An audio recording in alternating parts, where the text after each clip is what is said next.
American diplomat who was once the U.S. ambassador to Bolivia. He was arrested in Florida Friday, and the Justice Department has just announced that he is accused of engaging in clandestine activity working on behalf of the Cuban government.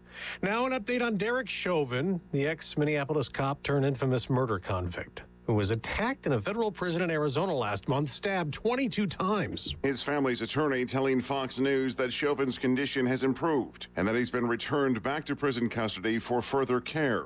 That the family's concerned about the facility's capacity to protect Chauvin.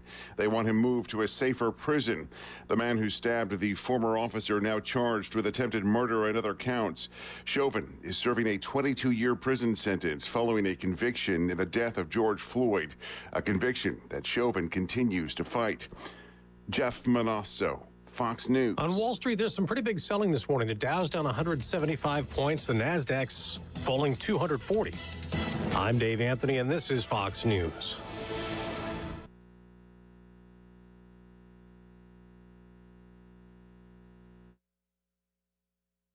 Hey, this is Jeff McNeely, owner of G&M Milling Company in beautiful downtown Lowray. We at G&M hope you come by and see us for all your livestock needs.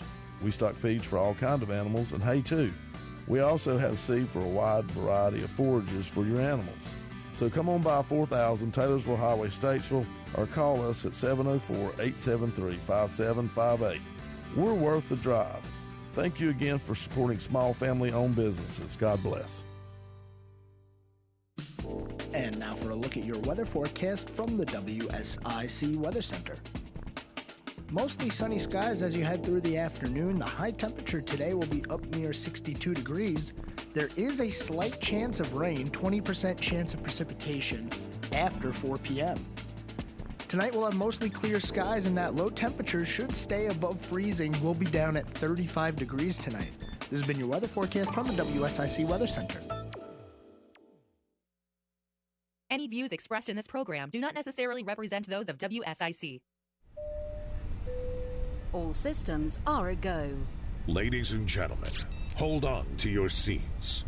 Taking care of Iredell with North Carolina State Representative Jeff McNeely is about to begin. In 5, 4, 3, 2, 1. Good morning, Iredell County. Hope everybody's doing well out there this morning. Looks to be a pretty nice day. They say it might rain at the end. I don't know. It's nice right now, though. Get out and do something.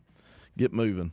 Hey, big day today. A lot of stuff going on. Today is the day for filing for elections here in Iredell County and across the state. The first day. It's open for about 2 weeks. I'll be heading out probably just a smidge early, so I'm going to do the prayer a little sooner than normal.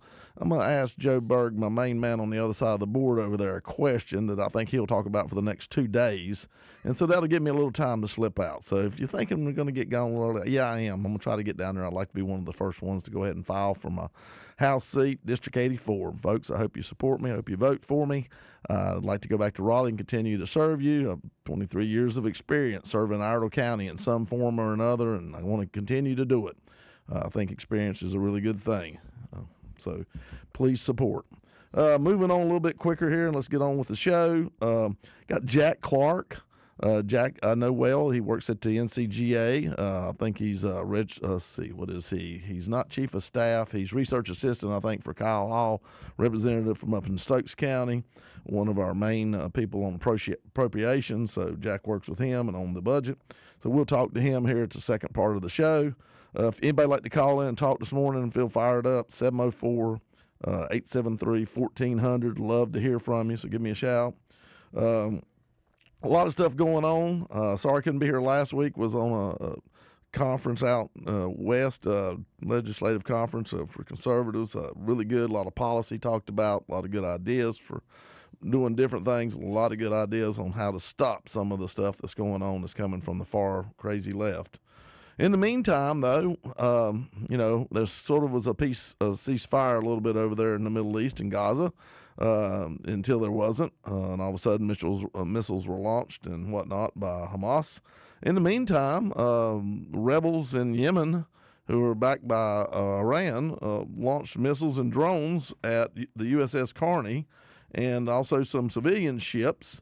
And so things are picking up over there, folks. I'm afraid we're going to get sucked in if we're not careful, and I don't know where it's going to end, and I don't know how bad it's going to be. But it's escalating by the seconds, so we'll see.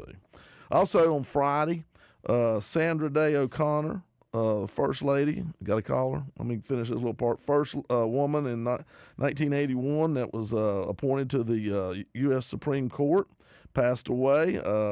Great lady, trailblazer, and led the charge. And now we have, I think, 3 or 4 women on the board on the Supreme Court right now. Done a fantastic job. She was kind of the one in the middle that pivoted some, but by and large, good justice. Let's go and take a call and see who we got, Joe. Hey, this is Representative Jeff McNeely. Who we got? Hey, Jeff, this is Keith. I'll tell you what, you're real easy to get a hold of, and every time I've got a hold of you, you come back with answers, and we need more people like that down there in Raleigh. I'll vote for you. I appreciate you, man. Tell everybody. I need all the help I can get. Yeah, I will do it. Thanks, Jeff. All right, man. You take care. Appreciate it, Keith. I'll see you. See you, bye. Thank you, sir. Appreciate that support. Hey, like I said, Sandra Day O'Connor passing away. Sadly had dementia the last good bit of her life, and so didn't really get to look back and enjoy the fruits of her labor on the court and how it paved the path for more women to be appointed. So my father and I've had quite a few of my family with Alzheimer's dementia, and it's a sad disease. Growing old isn't easy, especially if you're a McNeely or an Austin or a Sherrill, one of those. So Godspeed to her and condolences to her family. So in the meantime, though, Representative George Santos, New York Republican, been in the news time and time again, was finally basically ousted by the House. The U.S. House voted to remove him. All of the Democrats and about half of the Republicans voted, and there was enough majority to get that done. Kind of crazy. One of the first that was not a felon or a member of the Confederacy, dismissed from the House. And he's been accused of stealing campaign funds. I think there's about 23 different federal charges lodged against him. But not had a trial yet, so not had due process. Do not think that he's a wonderful person. Do not think that he probably needs to be in Congress. But I do think he does need his day in court maybe before being expelled. With that being said, if the Republicans were willing to do it, and it sounds like they were because they put forth the charges, my question is, on the Senate side, why are we not going to talk about Senator Bob Mendez? And as bad as George Santos was, he lied about his resume, and it does look like he's maybe stole from his campaign, and that's bad. Trust me. I think he deserves whatever punishment he gets. But Senator Bob Mendez has continually taken bribes, looks like, from a lot of the Middle Eastern countries that are involved in what's going on over there in Gaza, especially from Egypt. One of his own fellow members, said that he was actually the senator from Egypt, not the senator from Pennsylvania. So I think he's Jersey. I got to remember which one. I think he's Jersey. I'm about positive of that now. So kind of ironic how this is all shaping up. But, at what point in time are they going to expel him? He's going to get indicted for felony charges for sure. So we'll just see how this goes.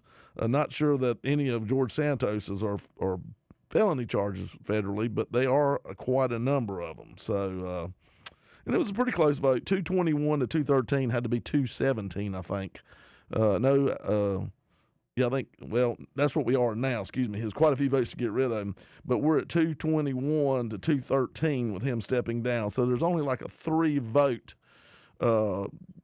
give in the House right now. So looks like to get anything done, it's going to be pretty contentious going forward for Speaker Johnson. So this should be interesting for sure.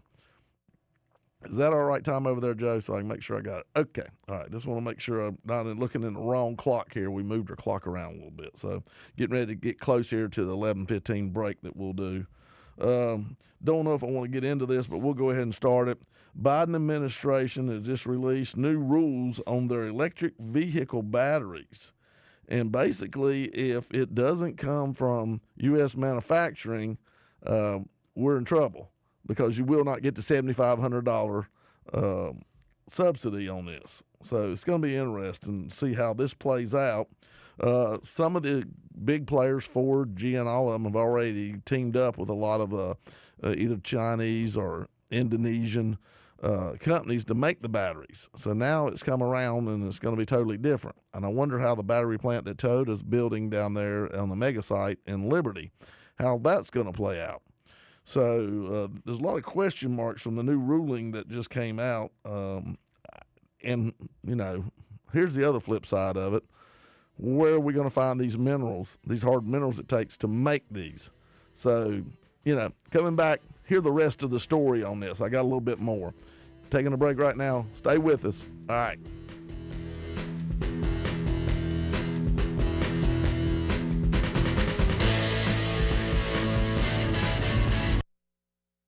There's more Taking Care of Iredell with NC Representative Jeff McNeely on the way from the new 105.9 100.7 WSIC.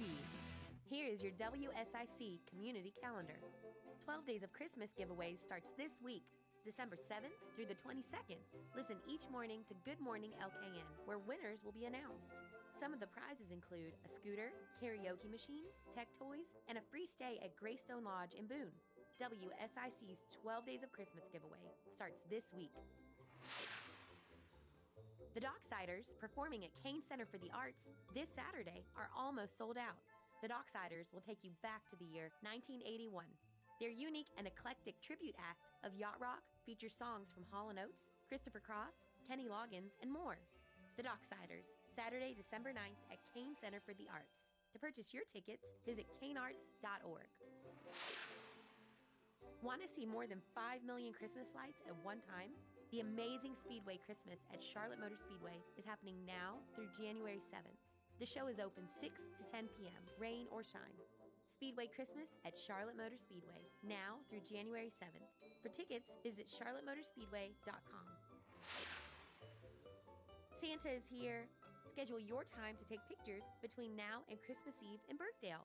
Appointments include Time with Santa and 8 digital images from a professional photographer. For more info and to schedule your time with Santa, visit birkdalevillage.com. Come enjoy a classic Christmas in Mooresville this Friday. Wagon rides, ice skating, face painting, life-size snow globes, and so much more. Enjoy some time with Santa and the Winter Wonderland experience this Friday night, starting at 5 p.m. For more info, visit mooresvillenc150.com. Have an event you would like to tell people about? Yard sales, estate sales, and everything in between? Visit WSICnews.com and click on events to submit your event today. And now for a look at your weather forecast from the WSIC Weather Center.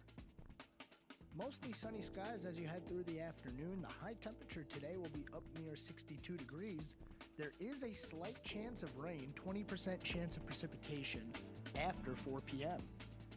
Tonight we'll have mostly clear skies and that low temperature should stay above freezing. We'll be down at 35 degrees tonight. This has been your weather forecast from the WSIC Weather Center. Johnson's Parts and Supply, your Auto Value Auto Parts store for 42 years, carries a full line of Wix filters for cars, trucks, and all types of heavy-duty equipment. Johnson's Parts, your Auto Value Auto Parts store, 1112 Shelton Avenue, Statesville. Taking Care of Iredell continues. Here's your host, NC Representative Jeff McNeely, on the new 105.9 100.7 WSIC.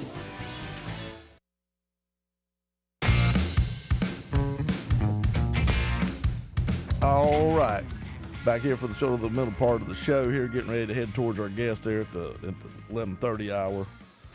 Getting back into it, like I said, Biden administration has sent out new rulings, and this is left over from one of their large spending bills where they had to figure out how they're going to implement all the green stuff. You know, he's determined he's going to go down as the green initiative president.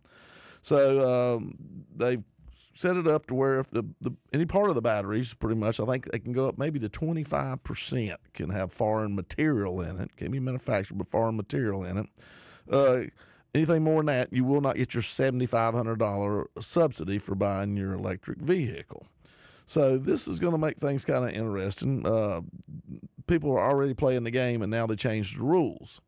So here's the real thing, though. At the same time, at the COP30 summit, so that's sort of like your leading 30 economies in the world, and it's headed by one of the crown princesses of Saudi Arabia. They've had a thing where they went in and they basically have voted now to try to, curb fossil fuel as much as we can to keep the temperature of the earth down. We're back on global warming instead of climate change. They went to climate change when things weren't working out because of the global warming, but now it's getting hotter again. We're back to that. So anyway, but the Biden administration basically has pledged along with them to end coal power plants by 2035. So here we are building electric vehicles with batteries. It's going to have to be made pretty much mainly all in the United States. So we're going to have to source all these minerals. I guess maybe we can bring them in somehow, but I don't see how with this new ruling. So we're going to have to unearth them, or we're going to have to come up with smarter ways to make batteries so we can make these vehicles they want. And then on top of that, we're going to shut down all of our coal-fired plants by 2035. So, folks, that's pretty aggressive. That's just a little more than 10 years from now. We're going to have all this new technology so that we can do this. So, and I know people say, well, coal is bad. They'll be going after natural gas next because they've already gone after a lot of the natural gas appliances. It emits methane into the air, and there was a whole lot of discussion at this COP30 meeting about methane and about the flaring where you let to burn off the propane methane of natural gas. So that's causing damage. So they'll go after that next. So what I see, and does anybody else here see a problem with this? We're trying to figure out more and more ways to make it more electric vehicles, more energy to be used. But in the same process, we're doing our darndest to figure out how to cut our power ability to supply. And I think this is maddening. They have gone now with the scrubbers and everything they have that actually coal burns pretty clean. But I know it's not perfect, but natural gas burns as clean as anything. And so they're not going to like it either. So at my question, where do we end up? Nuclear, I guess, they don't really care for it, but it is by far the cleanest of the non-renewable greens that they do with solar, wind, and everything else that you have out there. So I don't know. This has just got me kind of bumfuzzled how we can make up these rules, conflicting ourselves. I tell you what, I see by 2035, if we decide to do all this and go this way, we're going to be a third world country. We're not going to have hardly any power grid. We're not going to have any food. We're going to end up messing with that too, going after it. I mean, it's just going to be one thing after another, after another, after another. There's no logic in this, no sense at all in this. I can see not building any more coal plants, but I really can't see shutting them down till we come up with some kind of better technology. So putting a date out there in the future somewhere or another is crazy. It's just crazy, okay? Because that's what they're going to do. And I don't know if y'all remember, but right there before Christmas last year, basically what Duke Power had done, I'll always call them Duke Power. I know it's Duke Energy. But they had shut a lot of their plants, taking them back off a line, running as minimally as they could to work on their emission levels. So they don't have the technology to burn cleaner. They're just going to burn less. Well, the problem was all of a sudden, kind of out of nowhere, nobody predicted the weather right. They didn't ramp up their power in time. Next thing you know, there was an overload to take on that cold weather. Didn't have the power to do it. They actually went into an area of their different codes that went beyond anything they'd really ever been at. They actually jumped over one code near the end. It went straight to black or red, and black's when they ain't no power at all, and it was right there for a lot of us. So not a good idea. doing what we're doing. Cold may not like it, but you got to have them around because they are effective. They do work. So you can't just get rid of these. Maybe you can keep them offline some, but you better be ready. Being unprepared is not the way to go. It is not the way to go, believe me. Boy Scouts would be really disappointed in everybody right now because you've got to be prepared, and we're not. All right, moving on a little bit of ag stuff. This has really been bothering me a lot. I've been watching this to a point. The bird flu is still out there. Now, there was just a big settlement here the other day with a lot of the larger egg producers, and they're going to end up owing a whole lot of people money. They supposedly price-fixed eggs, and that's where you saw eggs go crazy, and they did go ridiculously high. The sad part is they almost needed to go there for them to actually make a profit with the cost of feed, where the inflation had drove that product, because I sell it and I know. So it wasn't like they was actually getting dirty rich with the price of where eggs were, to be honest with you. And there's no way they can make it at $1.50, $2 a dozen. They just can't. So it's going to be interesting, but those penalties have play. But the poultry industry is taking a toll on it. They're getting ready to put down 1.35 million chickens on one egg farm up in Ohio alone because of this bird flu. Now, we're already up to about 8.1 million birds killed this year because of the bird flu. And in 22, we killed nearly 58 million chickens trying to prevent the spread of the bird flu before it takes out all of them. And I get what they're doing. And they're doing a lot of things to try to prevent it. They're having employees shower, change clothes from house to house. A lot of effort being put forth, a lot more work, a lot more problems than they've ever had before.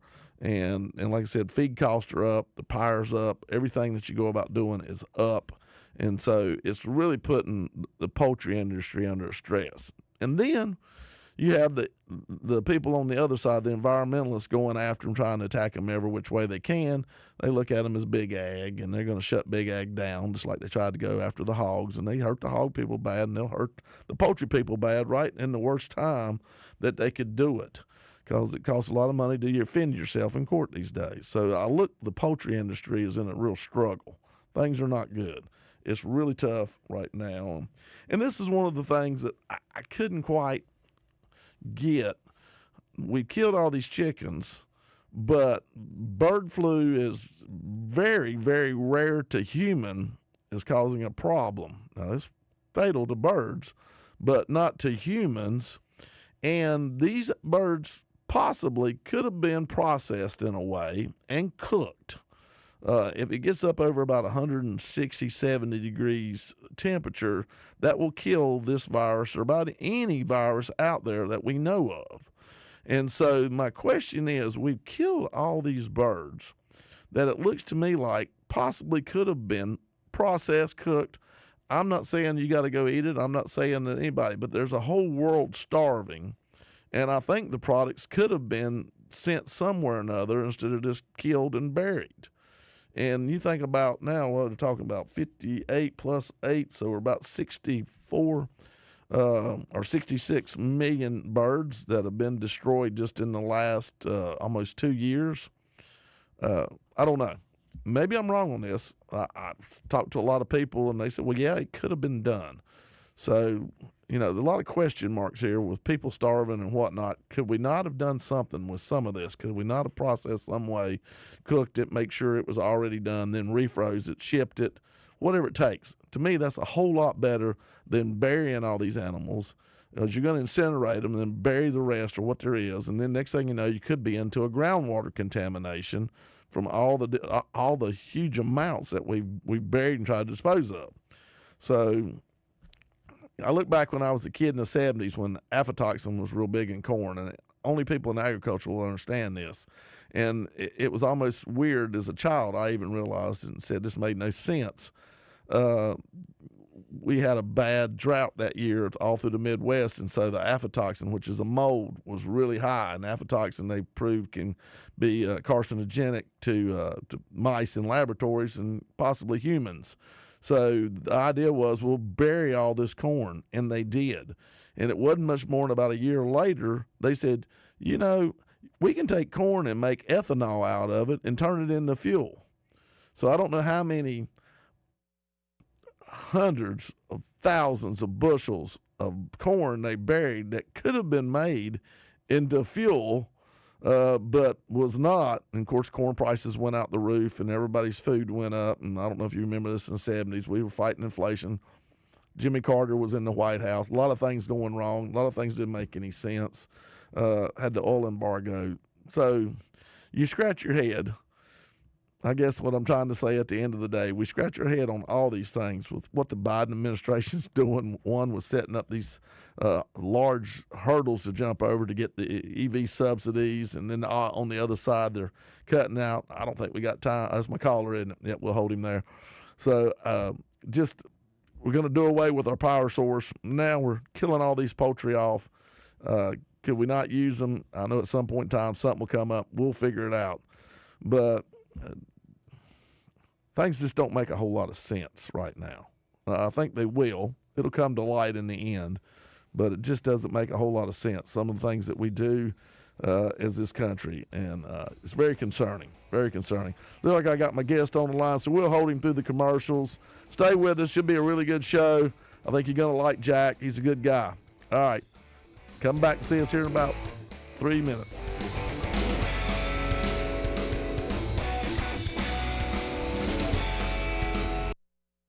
Taking care of Iredell with NC. Getting closer. Jeff McNeely will return after this short break. Yep. Hey, Jack, are you there? Yep, I'm here. All right, just hold tight. I mean, we won't be on probably for about 3 minutes, but just hold tight. I want to make sure we got you here and on the phone and everything, but we'll get you back. You know, I'm going to basically ask you, who is Jack Clark? We'll talk a little bit about the work you do with Kyle and the budgets and stuff like that, and we'll talk a little bit about Beth Wood stepping down, and how you feel on her and where that. Then we're going to talk about main goals if elected, then probably like your media website. We'll probably finish up somewhere around 11. We'll have a break, but we'll probably finish up somewhere around 11:53, 11:54, something like that. Okay. All right. Just hold tight. Okay. This has been your weather forecast from the WSIC Weather Center. In life, we plan for many important things. Weddings, our children's education, retirement. A celebration of life is really no different. Planning and paying for your life celebration in advance will give you and your family valuable peace of mind. We'll help you take care of every detail with professionalism and compassion. We're Bunch Johnson Funeral Home. Find us at dignitymemorial.com. Get into Randy Marion Chevrolet in Statesville. It is hard to believe it is December, but we at My Randy daughter Marion went to Chevrolet in Statesville, UGA. we are ready She's for the pissed. Year-end savings are all around. Yeah. We have got 2023 Chevrolet Equinoxes discounted up to $5,000 in stock, ready for delivery. Also, the new Colorado's in stock, ready for Santa's sleigh. Come see them today. Randy Marion Chevrolet, right here in Statesville, I-40. King of Price, RandyMarionStatesville.com. Hey, this is Jeff McNeely, owner of G&M Milling Company in beautiful downtown Lowray. We at G&M hope you come by and see us for all your livestock needs. We stock feeds for all kinds of animals and hay too.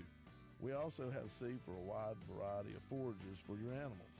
So come on by 4000 Taylorsville Highway, Statesville, or call us at 704-873-5758. We're worth the drive. Thank you again for supporting small family-owned businesses. God bless. Now, more Taking Care of Iredell with NC Representative Jeff McNeely on the new 1059 100.7 WSIC.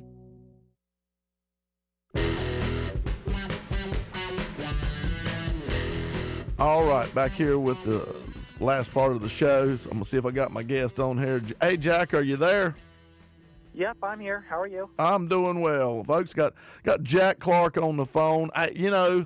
Jack, I've got to know you here the last little bit pretty good. Tell us, who is Jack Clark? Tell us all about you. Tell us your family. Tell us what everything that you can. We want to learn about Jack Clark, our listeners here in Iredell. All right, well, I'll start from the beginning. I'm originally from Washington, D.C., but I managed to escape the swamp. There you go. When I came down here for college, I got my economics degree from Duke and then a master's in accounting from UNC. I worked a bunch of years as an auditor. That was my career until I recently made the switch into politics. I got married last year, and my wife is encouraging me to follow my passions, and I've always been passionate about politics. So that's when I applied for a spot in the General Assembly, and it's been really interesting to see how things work in politics. I've had the fortune of working for a budget chair, so I've been in the room when they're deciding where the budget goes. And as an accountant in the private industry, it's definitely a lot different seeing the government accounting going on. But it's been really interesting. I've really enjoyed it, and felt like throw my hat in the ring for state auditor. Well, I don't know if this was something this one actual position, something you've been thinking about, but with your career path that you've taken, it fits you perfectly. And I know you took a pay cut to come and hang out with us in the House, a big pay cut. Folks, unfortunately, research and legislative assistants do not make a whole lot of money. But to get all the excitement of seeing sausage made in front of them. So, and when he says he's been in the room, it's the budget room between the House and the Senate, and it goes on for hours and hours every day, sometimes weekends, but into the late at night, into the early morning. It's ongoing. And, $30 billion, so you got to help spend $30 billion. How was that? Yep. That was probably pretty exciting. Yeah, I've audited big companies before, and so I'm used to the big money, but $30 billion is definitely up there. It is. Now, you say you've done auditing all your life, or not all your life, but in a lot of your professional career being a CPA. And I think the key thing that you tell us a lot too is right now you're the only one with a CPA degree license running. Isn't that correct? Yep. As far as I know, there's 7 of us who have announced. Wow. I'm the only one with a CPA, master's in accounting. There's one other guy with some auditing experience way back in the day, but I've been auditing very recently, and so a lot of good experience from some of the other candidates in things like business or law, but that just doesn't prepare you for auditing, like actually being an auditor does. Well, I know it does. And now Kyle Hall, Representative Kyle Hall's from up there in Stokes, I guess Stokes and part of Surrey. Good guy, friend of mine. Like I said, one of the main appropriation chairs. And Kyle's big thing's always been the last little while anyway is over the member request. So whenever me or all the other members want something, we try to all get it down on paper and get it to Kyle, and that comes through y'all's office. So I'm sure y'all seen a lot of interesting requests over the last few budget cycles from people like us.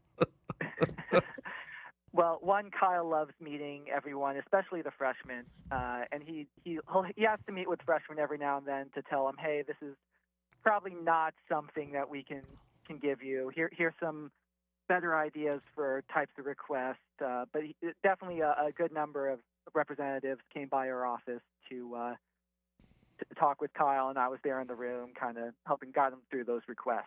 I know. There's definitely some interesting requests going on. Yeah, I think it might have been 2 budget cycles ago. Yeah, I think it was 2 budgets. So one of them, there was a $100 million request to go to build a wall in Texas from us.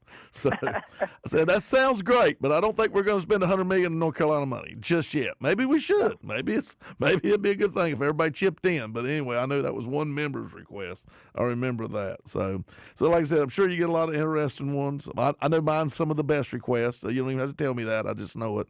So that's all right, Jack. You don't have to admit it in front of everybody. Oh yeah, he just knows the request comes by his desk from you, and he just passes it on. That's right. That's right. Tell him, no matter what happens tell him to keep doing that. Tell him to keep doing that. All right. And I know she's no longer in the picture. We wasn't sure where she was. You were in the game, whether she was or not. But Beth Woods, Beth's been the auditor. What was it? 10 years, 12 years? How long was she the auditor? I can't remember. 16 years. 16 years. She won in 2008. Okay, and then she worked in the auditor's office for a while before that, so she's been in that for about the last 25, 30 years.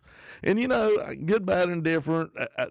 Beth, I think her office has done a good job. We kind of feel like it's been waning here the last little bit for sure, but overall has done a good job. I always say she doesn't really look at the red or the blue, and most times she looks at the green and where it goes, so she was always pretty tough. But she's stepping down. I guess it's already. Is it happened yet? It's supposed to be the first part here of December. I forgot what day. December 15th. 15th. December 15th is So the it's last coming. day. It's coming. So anyway, but she's stepping down. I was at government operations. I'm on that committee, and she come before us looking at unemployment and announced that day to us. We felt like we were one of the first ones to find out at that meeting, and it wasn't long after that. I believe the left turned on her and decided they were going to go after her so they could get somebody in there appointed, since she was kind of a lame duck for the next, going on about 12 months almost. So, or at least 11.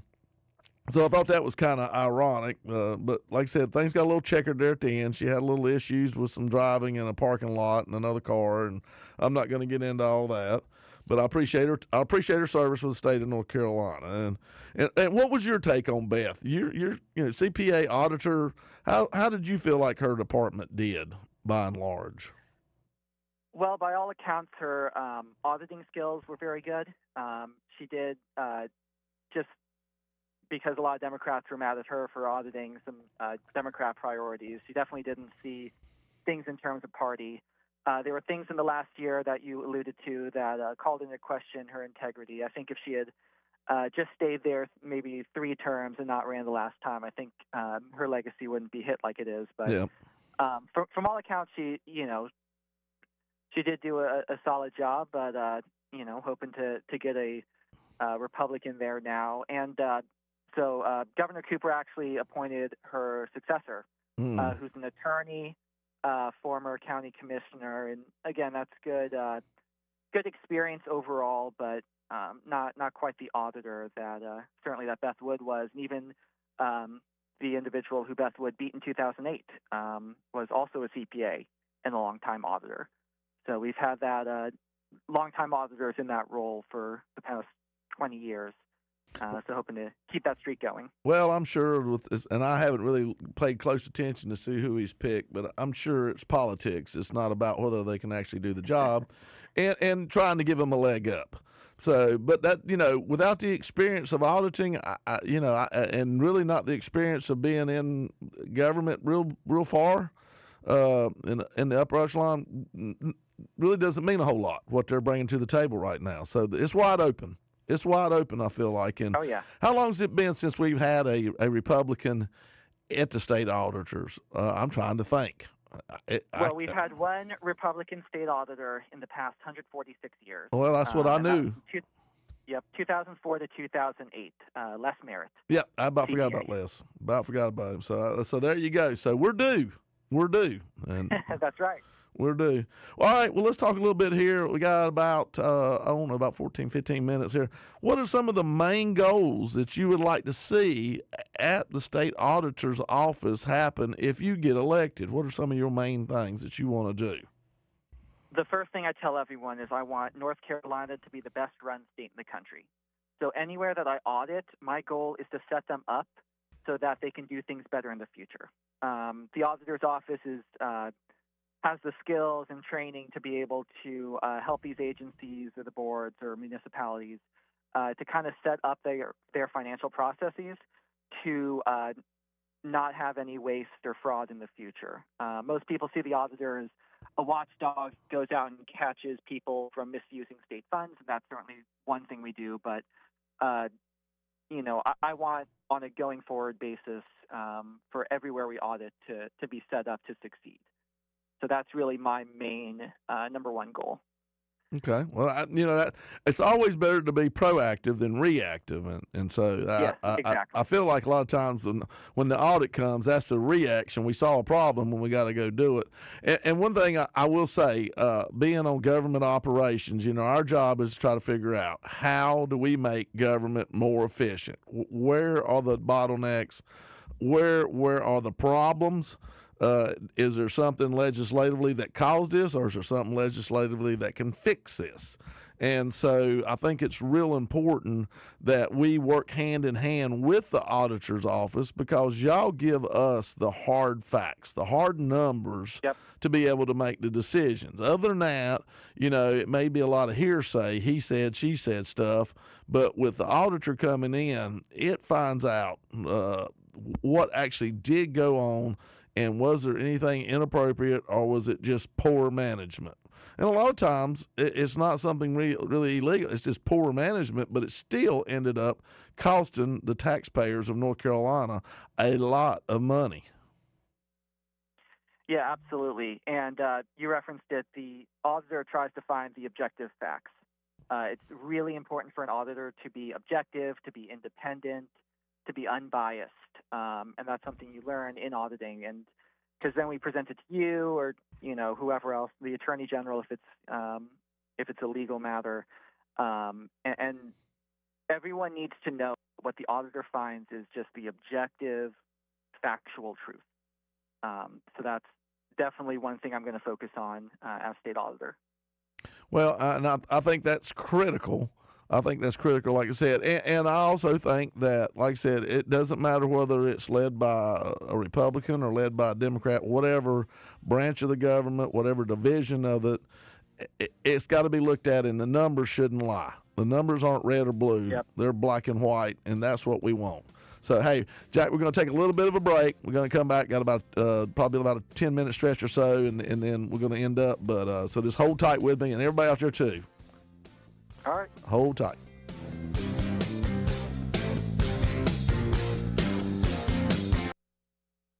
More Taking Care of Iredell with NC Representative Jeff McNeely is coming up on the new 105.9 100.7 WSIC. Here is your WSIC community calendar. 12 Days of Christmas giveaways starts this week, December 7th through the 22nd. Listen each morning to Good Morning LKN, where winners will be announced. Some of the prizes include a scooter, karaoke machine, tech toys, and a free stay at Greystone Lodge in Boone. WSIC's 12 Days of Christmas giveaway starts this week. The Docksiders, performing at Kane Center for the Arts this Saturday, are almost sold out. The Docksiders will take you back to the year 1981. Their unique and eclectic tribute act of yacht rock features songs from Hall & Oates, Christopher Cross, Kenny Loggins, and more. The Docksiders, Saturday, December 9th at Kane Center for the Arts. To purchase your tickets, visit kanearts.org. Want to see more than 5 million Christmas lights at one time? The Amazing Speedway Christmas at Charlotte Motor Speedway is happening now through January 7th. The show is open 6 to 10 p.m., rain or shine. Speedway Christmas. Hey, Jack, are you there? Yep. Hey, we're not on the air, but I'm going to come back. One of the things I'm going to ask about sort of is the size of the department. Is there needs? Do we have enough people to do the job at the auditors? Some stuff like that, so you can sort of be sizing up what you need, what you got to do. And there'll probably be some turnover if you get in, because I'm sure she's infiltrated it pretty deep and far and blue. But anyway, that's sort of, we're going to talk about that, and then we're going to talk about your social media, where are you at, and what all you got. And then one of the last questions I'm going to ask is, why should we vote for Jack Clark? So think of your pitch lines and whatnot there. Okay. All right. Just hold tight. We're coming right back. Yep. 5 p.m. For more info, visit mooresvillenc150.com. Have an event you would like to tell people about? Yard sales, estate sales, and everything in between? Visit WSICnews.com and click on events to submit your event today.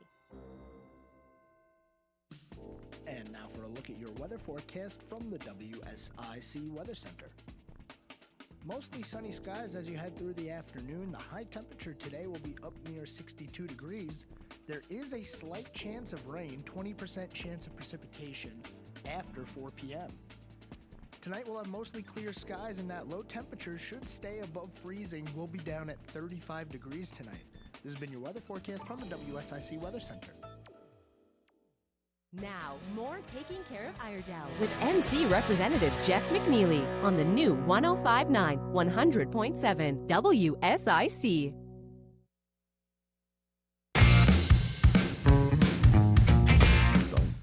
All right, here back with the tail end of the show here. Got Jack Clark, who's CPA, auditor.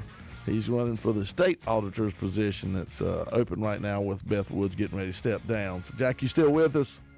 Yes, I am. All right. Well, Jack, let's talk a little bit about the department itself. I mean, how large of a department is the North Carolina State Auditor? Is it a pretty good size? Yeah, so there's about 130 auditors and then about 30-ish staff, back office. So there's a good number of people, but it's a $30 billion state budget, so I think it's a good ratio. I'll definitely see when I get there, how that size works, and if I need more or fewer people.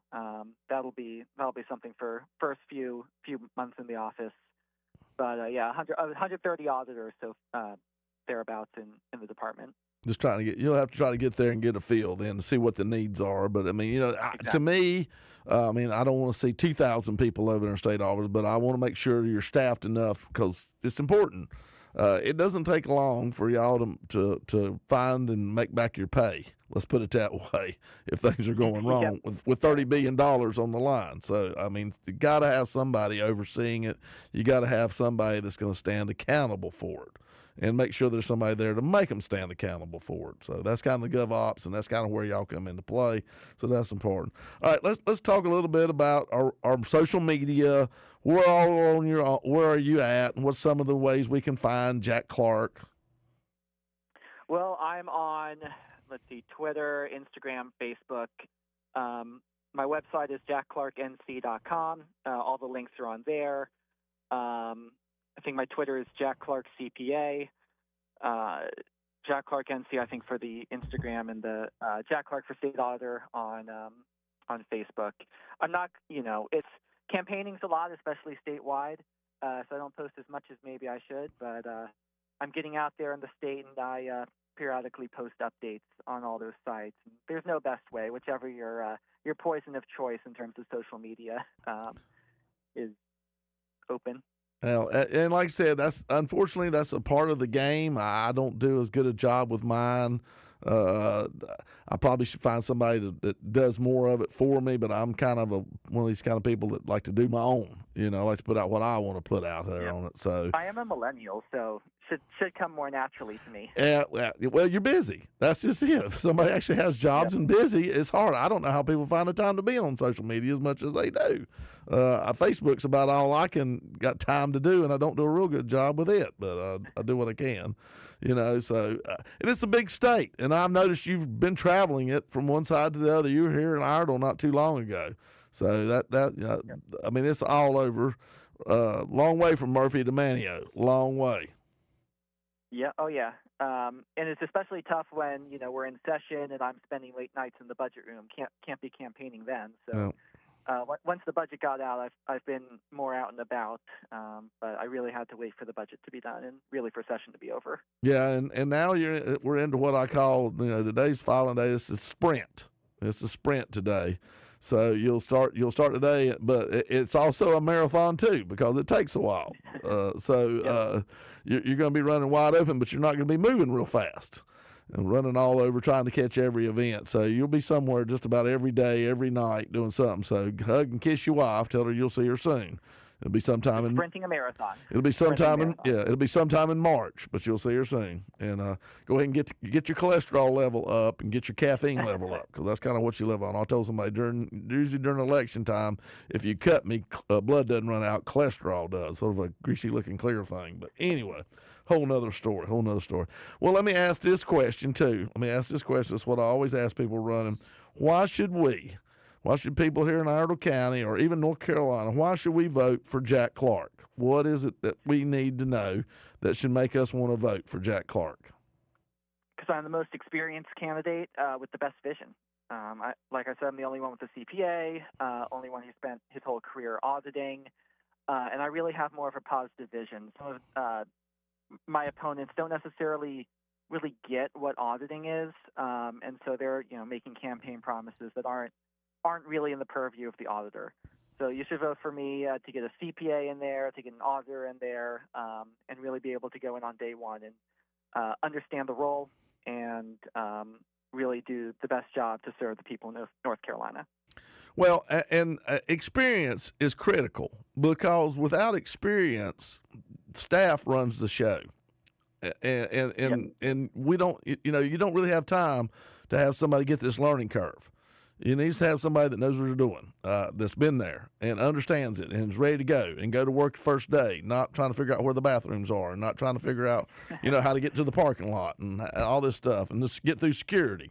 So I think that's a good thing. You're already in the NCGA. You've been on the side there and got to watch sausage being made by us. So you've learned the nuts and bolts. Got some experience with that. Got to meet a lot of people that will help you. If you need help, because you're going to need legislative help always, and we're going to need you or somebody just like you, hopefully you, to help us do our job better too. Just like I love serving on the Government Operations Committee because I feel like I'm saving the taxpayers of North Carolina money, and I feel like that's what you're in this for too. At the end of the day, you want to make sure that we save the taxpayers of North Carolina their hard-earned money. That's what the auditor does. They make sure every dime, every penny is spent the way we intended it to and for who it's intended to. So, well, Jack, I appreciate having you on the show. Thank you so much. Good luck. We'll keep in touch. Maybe try to get you back on here in another couple months is when it starts getting down to crunch time. If there's anything I can do or my office over in Raleigh, please let us know because we think you'll do a great job. Thanks a lot for having me on. All right. Enjoyed it. All right. Well, you take care, sir, and we'll see you soon. You too. Well, like I said, folks, I'm going to end a little bit early, so I'm going to go ahead and do the prayer, and then I've got a question for Joe over here, and we'll see how that goes, but I'll probably be stepping out. So let's bow our heads and say, Dear Heavenly Father, dear Lord, a lot of people are going to show up today, and they're going to register to be a candidate for one of these different positions that we have in our government in this country, in this state. And, Lord, I pray you bless them. I pray it's a long journey. I pray that we all understand that we're doing this and you're going to be the ones that put us in place. We're just going to do what we can to make sure that it happens, but it's going to be on you. So, Lord, I just pray for the blessings. And, Lord, I pray that you help me keep my position in the State House because I feel like I've worked hard and I want to try to do the right things in your sight. So, Lord, I just pray you be with each and every one. Give us wisdom, give us knowledge and safety. In Jesus Christ's name, amen. Amen. All right, here is the question, Joe. What do you think about Florida State being left out of the college football playoffs? This has got to be like the biggest story of the weekend, whether it's actual news, like politics, or just sports. This is the news of the weekend. Well, a lot of great teams. Yeah. A lot of great teams, but hey, they're undefeated. Oh, yeah. They put they put two teams in with losses and leave a Power 5 conference who we have won championships in football in this conference. And Florida State has won championships in football, so it's not like they're an upstart program. And the other quarterback's hurt, but it's still, last time I checked, it's the 12 men on each side, or excuse me, 11 men on each side. There's 12 when it's illegal play. But 11 men on each side of the ball, and so I don't get it. It's a team sport, so I'm going to step out. Joe's going to talk about this. Yeah, this is it's a bad situation, honestly. You have the College Football Committee who basically said, we know better than the results that were on the field. We know that Florida State went undefeated, but, they're the ACC champions. They didn't lose. But it just sounds so much nicer to the committee to have Alabama in there instead. And that's kind of what it boils down to. So if you do follow college football and if you understand what's going on in the college football world, as I'm sure Jeff does know as he follows it, Alabama has been a powerhouse for the past, 10 years or so, maybe even longer than that, but they've just been a dominant force in college football. And Florida State, they've had up and down years. They were great when they had famous Jameis on their team, even though that came with a ton of controversy. But now you have a situation where the College Football Committee said, we know that you won your conference. We know you went undefeated, but you don't have your starting quarterback and you didn't have your backup quarterback. It would just be more entertaining and it would probably lead to better football if we left you out of the college football playoffs and decided, you know what, we'll jump Alabama in there. I think it's a terrible precedent to set. And I feel bad for the kids, all the kids on Florida State. I mean, they got punished for an injury to their quarterback. The entire team, the entire coaching staff, the school. And you got to remember, this all boils down to one thing, and that's money. The amount of money that your program gets for being in the college football playoffs is astronomical to just being in a regular bowl game. So that's a really horrible situation, honestly. You have the college football committee just deciding to put their stamp on the playoffs, and that's the situation that we have with Florida State. It's been an interesting one. Well, thanks for tuning in. This is Taking Care of Iredell with Representative Jeff McNeely. It sounds nothing like Jeff, but he had to run out a couple of minutes early. We've made it to the end of the show today, so he will be back next week. And until then, as he always says, take care.